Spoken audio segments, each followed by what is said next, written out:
వినాయక చవితి పరంపరకి మిఠాయి లాంటి శుభవార్త 40 గ్రాముల నుండి 100 కేజీల లడ్డూని కస్టమైజ్ చేస్తుంది మన పరంపర. ఆర్డర్స్ కోసం సంప్రదించండి. నమస్కారం, వెల్కమ్ టు సుమన్ టీవీ. నేను గీతాంజలి. ప్రస్తుతం మనతో పాటు శ్రీ శ్రీ శ్రీ ఆనంద శివకామేశ్వరి సన్నిధానం పీఠాధిపతులు శ్రీ శ్రీ శివకామేశ్వరి ఆనందమయ్య అమ్మ ఉన్నారు. మాతాజీతో మాట్లాడదాం. వినాయక చవితి గురించి ఎన్నో అరుదైన విషయాలు, ముఖ్యమైన విషయాలు మాతాజీ మాటల్లో విని తెలుసుకుందాం. అమ్మ నమస్కారం. శ్రీమాత్రే నమః. విశేషంగా గణపతికి పూజ చేస్తాం పత్రితోటి. మిగతా ఏ దైవానికి కూడా ఇంత అంటే ఇన్ని రకాలుగా ఇంత లెక్కని కూడా ఉంటుంది. స్వామికి ఈ విధంగా చెయ్యండి. వినాయక చవితి రోజు ప్రత్యేకించి మనకు అక్కడ మార్కెట్లో అవి అమ్ముతారు, మనం విశేషంగా తెచ్చుకుంటాము. వాటితో కూడా ప్రత్యేకమైన పూజా విధానం ఉంటుంది. అసలు ఎందుకు పత్రులతో గణపతికి పూజ చేయాలి? పత్రి ఎందుకంటే ఇందాకే చెప్పాను, గణపతి తత్వం అంతా కూడా భూమికి సంబంధించింది, మూలానికి సంబంధించింది. చెట్టు ఎక్కడ ఆడతారమ్మా? భూమిలో. భూమి నుంచి వచ్చేవే ఆకులు, అలములు, పండ్లు ఇవన్నీ కూడా భూమి నుంచి వచ్చేటివే. అంటే ప్రకృతి అంతా తానే ఉండేవాడే గణపతి. ఇలా చూసుకుంటే ఇక చూడండి, ఈ గణపతికి పూజ చేసే పత్రుల్లో ప్రత్యేకించి 21 రకాల పత్రులు ఔషధీ గుణములున్నటువంటి పత్రులు. 21 రకాలు. ఇది ఏ కాలం? వానాకాలం. మనం అనుకునే బ్యాక్టీరియా, ఈ వైరస్ ఇవన్నీ కూడా ఎక్కువ, అందుకే ఫ్లూలు అవన్నీ ఎక్కువ వస్తాయి కదమ్మా. ఇలా వస్తున్నప్పుడు అసలు మన ధర్మం చూడండి ఎంత గొప్పదో. 21 రకాల పత్రితో మనం పూజ చేసాం. అందులో భాగంగానే ఎప్పుడూ తులసితో పూజ చేయకూడదు గణపతికి. కేవలం వినాయక చవితి నాడు ఒక తులసి దళం సమర్పిస్తారు. ఈ 21 రకాల ఔషధ గుణాలటువంటి పత్రుల్ని పూజ చేసి నిమజ్జనం ఎక్కడ చేస్తారు? ఇప్పుడంటే మనకి ఎక్కడెక్కడో ఉన్నాయి. ఊరు అనేసరికి చెరువులు, కాలవలు ఇవన్నీ ఉండేవి, అందులో నిమజ్జనం చేస్తారు. ఇంకా తెలుసా అమ్మా, పూర్వం మంచినీళ్ళు తెచ్చుకోవాలన్నా, స్నానాలు చేసుకోవాలన్నా ఇట్లా ఘాట్లు ఉండేవి కదా చెరువులకి, ప్రతి ఒక్కరూ అక్కడే చేసేవారు. ఈ ఔషధ గుణాలు ఉన్నటువంటి పత్రిని అందులో నిమజ్జనం చేయడం వల్ల అందులో ఉండేటటువంటి బ్యాక్టీరియా చనిపోయి ఔషధ గుణాలు ఆ పత్రి అంతా నాని దానిలో ఉన్నటువంటి ఔషధ గుణాలు ఆ నీళ్ళల్లోకి వెళ్ళి ఎటువంటి అంటురోగాలు కానీ, జలుబులు, దగ్గులు ఇలాంటివి ఏవీ లేకుండా ఆరోగ్యంగా ఉండడానికే మన కోసమే పెట్టారు. ప్రకృతి అంతా కూడా గణపతే కాబట్టి ఆ ప్రకృతిని ఆరాధిస్తున్నాం అంతే. అక్కడ విశేషం ఏదైనా చూడండి, మన ధర్మం ఎంత ప్రాముఖ్యతనిచ్చిందో మనిషికి. ఆ పూజ వల్ల, ఆ పూజ చేయడం వల్ల ఎప్పుడులా భగవంతుడికి ఆ లాభం మనకే. మనం అనుకుంటాం ఈ పూజ చేస్తే భగవంతుడు ఏమిస్తాడు అని. నువ్వు పూజ చేయడంతో నువ్వు ఆ పూజ అనుకుంటేనే చాలు, నీకు ఎన్నో లాభాలు వస్తూ ఉన్నాయి. ఇందులో గణపతి పూజ ఇంకా ప్రత్యేకం. ఇలాంటి వాటి వల్ల ఇంకా ప్రత్యేకం. అందుకే 21 రకాలమ్మా. 21 రకాలు. ఒకవేళ 21 రకాలు ఇప్పుడు దొరకకపోతే ఇది ఒక పెద్ద సమస్య. ఎందుకంటే ఊర్లలో అనుకోండి అలా చాలా చోట్లకి వెళ్ళి తీసుకుని వస్తారు. ఇప్పుడు ఏంటంటే మార్కెట్లో మనం వెళ్ళి ప్రత్యేకంగా కొనుక్కోవాలి. ఏవమ్మా అంటే ఇవే 21 రకాలని చెప్పి మహా అయితే అందులో 10 రకాలు కూడా ఉండట్లేదు. మరి ఖచ్చితంగా ఉండాల్సింది ఏంటి? దొరికితే మంచిది, లేని పక్షంలో మామిడి దొరుకుతుంది, తులసి దొరుకుతుంది, రావి, మర్రి, ఉత్తరేణు, మారేడు ఇవన్నీ దొరుకుతాయి కదమ్మా. కనీసం 6-7 రకాలైనా దొరుకుతాయి. ఇగో ఒక చెప్పా, నేను మళ్ళీ చెప్తున్నా. సంకల్పంలో ఏం చెప్పబడింది అంటే సంభవద్భిద్రవ్యై సంభవద్భిత్ పదార్థై సంభవితా నియమేన. నీకు ఏది సంభవిస్తే అదే నియమం, నీకు ఏది సంభవిస్తే అదే ద్రవ్యం, నీకు ఏది సంభవిస్తే అదే పదార్థం.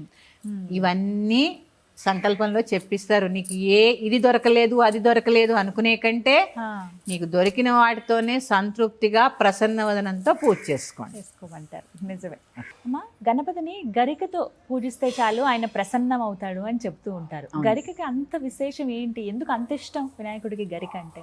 తప్పకుండా తెలియజేస్తానమ్మా. పూర్వము అనలాసురుడు అనే రాక్షసుణ్ణి సంహరించాడు గణపతి. ఎందుకు సంహరించాడో చెప్పుకున్నాం. అనలాసురుడు అనే రాక్షసుడు అగ్నిని పుట్టించి లోకాలన్నిటినీ కూడా అతలాకుతలం చేసేస్తున్నాడు అనమాట. ఆ చేస్తున్నప్పుడు ఈ గణపతి ఏం చేశాడంటే తన శరీరాన్ని అంతటినీ కూడా పెంచేసి ఆ అనలాసురుడు అనే రాక్షసుడిని మింగేశాడు. అంటే రక్షించాడు, దేవతల్ని అందరినీ కూడా రక్షించడానికి మింగేశాడు. ఆ మింగేసినప్పుడు ఆయన శరీరంలోంచి విపరీతమైన వేడి, ఉష్ణం, ఎందుకంటే ఆయన అగ్ని పుట్టించేవాడు కదా, ఆ ఉష్ణం తట్టుకోలేక విలవిల్లాడిపోయాడట గణపతి. అయ్యో. అప్పుడు ఏం చేయాలో అర్థం కావట్లేదు, ఏం చేసినా వేడి తగ్గట్లేదు. బ్రాహ్మలు వేద పఠనం చేస్తూ 21 గరిక సమర్పిస్తే ఆ వేడి తగ్గుతుంది. చూడండి, గరిక కూడా మనం ముట్టుకుంటే చల్లగా ఉంటుంది, చల్లదనం. ఆ వేడిమి తగ్గుతుంది అని చెబితే 21 సార్లు ఆ వేదం పఠిస్తూ ఆ గరికని 21 సార్లు సమర్పించేసరికి ఆయన శరీరంలోని వేడంతా కూడా నశించిందట. అప్పటి నుంచి ఎవరైతే నాకు ప్రేమగా ఈ గరికని సమర్పిస్తారో వారికి ఎటువంటి కోరికలైనా నేను తీరుస్తాను అని చెప్పి గణపతి వరం ఇచ్చారట వినాయకుడు.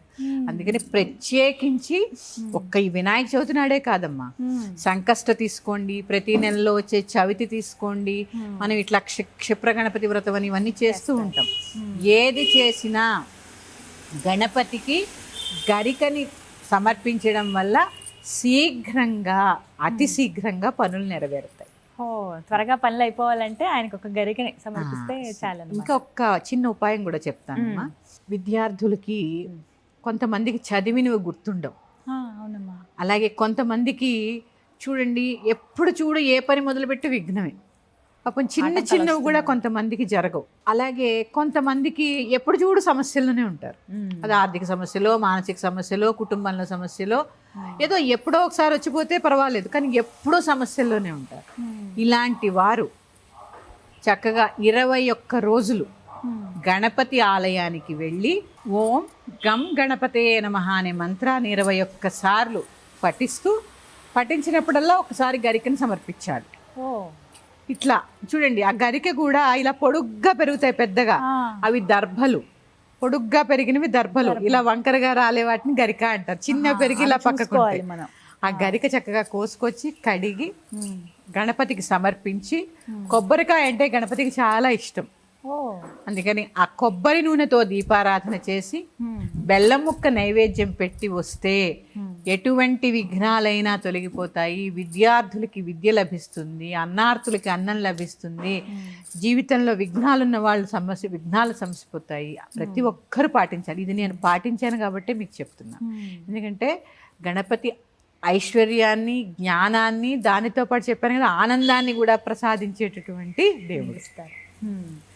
మనం చూస్తూనే ఉంటాం, చిన్న చిన్న ఆలయాలు ఉంటాయి గణపతి దగ్గరలో ఉన్న ఆలయాలకు వెళ్ళి ఈ విధంగా చేయొచ్చు. కొబ్బరి నూనెతో, ప్రత్యేకంగా కొబ్బరి అంటే ఆయనకి ఇష్టం కాబట్టి కొబ్బరి నూనెతో దీపారాధన చేయండి. కొబ్బరి నూనెతో చేయొచ్చు. ఇలా పలానా రోజు అంటూ ఉంటుందా అమ్మా? మీ మనసు ఎప్పుడు చెప్తే అప్పుడు చేయండి. అంతేనా? ఎందుకంటే అమ్మా, ఇది చెడు ఇది మంచి అని ఏం లేదు, ప్రతి తిథి మంచిదే. ఎందుకు ఇప్పుడు మనకి 15 రోజులు ఒక పక్షం, 15 రోజులు ఒక పక్షం. ఏ పక్షాన్ని చెడ్డ చేస్తాం మనం? ప్రతిరోజు మంచిదే. ఒక తారాబలం ఒకటి చూసుకోండి, మీ నక్షత్రం తెలిస్తే కనుక తారాబలం చూసుకుని ఆ తారాబలం రోజు మొదలు పెడితే ఇంకా మంచిది. 21 రోజు నిర్విఘ్నంగా చేసి చూడండి, తప్పకుండా ఫలితం లభిస్తుంది. అలాగే వినాయక వ్రతం ఆచరించే వాళ్ళు ఖచ్చితంగా కలశం పెట్టాలా? ఎందుకంటే విగ్రహం ఎలాగో పెడతాము, ఖచ్చితంగా పూజిస్తాము, కలశం కూడా ప్రధానంగా ఉండాలా? ఒకవేళ కలశం ఆనవాయితీ లేకపోతే మరి పరిస్థితి ఏంటి? ఆనవాయితీ లేని వాళ్ళు పెట్టనవసరం లేదు. కానీ కలశం అంటే ఎందుకో చెప్పాను కదా, నిరాకార స్వరూపానికి సంకేతం. పైగా వరుణదేవుణ్ణి అలాగే అన్ని నదీ జలాల్ని ఆ కలశంలోకి ఆవాహన చేస్తూ ఉంటాం కాబట్టి పెడితే మంచిది. ఆనవాయితీ లేనప్పుడు పెట్టక్కర్లేదు. ఆనవాయితీ ఉన్నవాళ్ళు పెట్టుకోవచ్చు, లేదా పసుపు గణపతికి పూజ చేసుకుని గణపతికి కూడా పూజ చేసుకోవచ్చు. అంటే ప్రత్యేకంగా ప్రతి సంవత్సరం పెడుతున్నారమ్మా, పెట్టుకోండి. ఆనవాయితీ లేని వాళ్ళు మాత్రం కొత్తగా పెట్టవలసిన పని లేదు, పెట్టక్కర్లేదు. ఇప్పుడు కలశం అంటే మామూలుగా వరలక్ష్మి వ్రతానికి ఎలా ఏర్పాటు చేసుకున్నారో అదే పద్ధతిగా అంతే అమ్మా. ఎప్పుడైనా కలశం అంటే అదే. అంతే. నీళ్లు, పంచపల్లవాలు, కొబ్బరికాయ, రవికల బట్ట. ఈ రవిక బట్టకి చాలా అంటే ప్రత్యేకంగా ఈ రంగు ఉంటుంది, ఎందుకంటే లక్ష్మీ అమ్మవారికి అంటే పచ్చటి రంగు ఇష్టం, మరి గణపతికి ఈయనకి తెలుపు ఎరుపు ఇష్టం.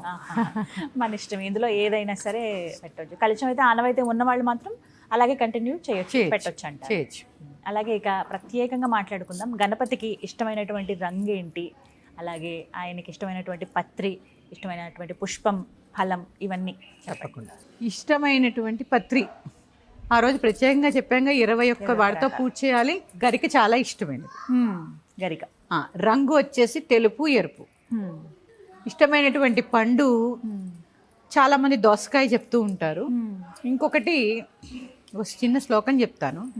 ఇది ఎప్పుడు కష్టకాలంలో ఉన్న ఈ శ్లోకం నేర్చుకుని పఠించండి. ఎందుకంటే ఇప్పుడు నేను చెప్పే గణపతి శ్రీ విద్యా గణపతి, లక్ష్మీ గణపతి అంటారు. ఆయన ఆ మూర్తిని కనుక మనము చక్కగా ధ్యానం చేస్తూ ఉంటే అది ఎందుకు ధ్యానం చేయాలో కూడా నేను చెప్తాను. బీజాపూర గదేక్షు కార్ముక రుచాల సచక్రాబ్జ పాశోత్పల వీహ్యగ్రస్వ విషాణరత్న కలసత్ప్రోధ్యత్కరాంభోరుహ ధ్యేయో వల్లభయా సపద్మకరయా శ్లిష్టోజ్వలాత్ భూషయా విశ్వోత్పత్తి విపత్తి సంస్థితకరో విఘ్నేశ ఇష్టార్థతః. అంటే ఇక్కడ గణపతి బీజాపురము అంటే దానిమ్మ పట్టు చెప్పానుగా, ఎరుపు ఇష్టమని. దానిమ్మ, పాశాంకుశాలు, గద, కమలము, చెరుకు వీటన్నిటితో పాటు ఎడమ తొడ మీద లక్ష్మీదేవిని, సిద్ధలక్ష్మిని కూర్చుని పెట్టుకుని ఆలింగనం చేసుకుని ఎడమ చేతితో విరిగిన దంతాన్ని పట్టుకొని చక్కగా తొండంతో రత్న కలశాన్ని పట్టుకుని ఉంటారు. ఆ కలశం ఎలా ఉంటుంది అంటే రత్నాలు పొదగబడి ఆ కలశం సమృద్ధిగా ఉంటుంది. ఎప్పుడైనా మనకి కష్టం వచ్చినప్పుడు ఈ శ్లోకం పఠించి ఆ గణపతిని ధ్యానం చేసినంత మాత్రము చేతనే శీఘ్రంగా మన సమస్యకి పరిష్కారం దొరుకుతుంది.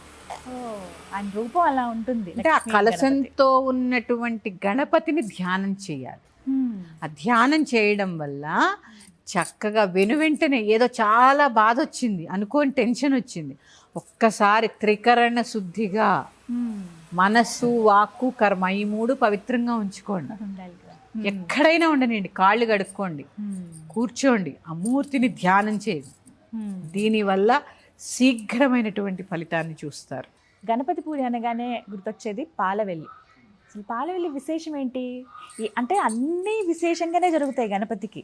పత్రులతో పూజ కానీ, ఆయన రూపం కానీ, చేసే పూజా విధానం కానీ, అలాగే ప్రత్యేకంగా పెట్టే నైవేద్యాలు కానీ, దాంతోపాటుగా ఈ పాలవెల్లి చక్కగా అన్ని రకాల పండ్లు, కూరగాయలు కూడా కొన్ని ఇలా చక్కగా ఇలా వేలాడదీస్తూ ఉంటారు. అవును, చాలా విశేషంగా ఉంటుంది. చెప్తారా ఎందుకు ఈయనకి ప్రత్యేకం పాలవెల్లి? తప్పకుండా తెలియజేస్తానమ్మా. పాలవెల్లి చెప్పాను కదా, గణపతి పూజ అంటేనే ప్రకృతికి సంబంధించినది. పాలవెల్లికి కూడా పళ్ళే కడుతూ ఉంటాం.